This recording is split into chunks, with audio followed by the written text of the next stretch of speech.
தமிழ்நாட்டில் தகவல் தொழில்நுட்பத் துறையின் வளர்ச்சியினை மேம்படுத்த நிலை 2 மற்றும் நிலை 3 ஆகிய நகரங்களில் 8 மினி டைடல் பூங்காக்கள் அமைத்திட மாண்புமிகு முதலமைச்சர் அவர்களால் டைடல் நியோ திட்டம் அறிவிக்கப்பட்டது. அதன்படி விழுப்புரம், தஞ்சாவூர், சேலம் ஆகிய மாவட்டங்களில் மினி டைடல் பூங்காக்கள் திறந்து வைக்கப்பட்டு வெற்றிகரமாக செயல்படுத்திக் கொண்டு வருகின்றது.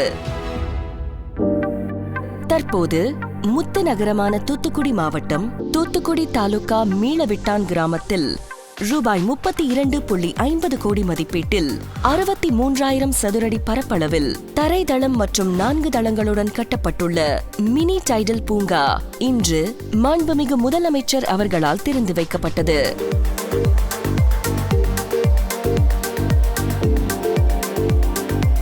இக்கட்டிடத்தில் சுமார் 650 தகவல் தொழில்நுட்ப வல்லுநர்கள் பணிபுரியும் வகையில் குளிர்சாதன வசதிகள், ஒருங்கிணைந்த கட்டிட மேலாண்மை அமைப்பு, 24/7 பாதுகாப்பு வசதிகள் ஆகியவற்றை உள்ளடக்கிய அதிநவீன வசதிகள் ஏற்படுத்தப்பட்டுள்ளது.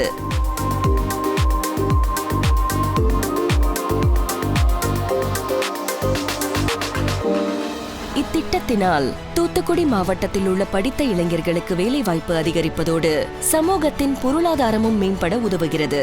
இக்கட்டிடத்தை திறந்து வைத்த திராவிட நாயகன் மாண்புமிகு முதலமைச்சர் அவர்களுக்கு நெஞ்சார்ந்த நன்றி.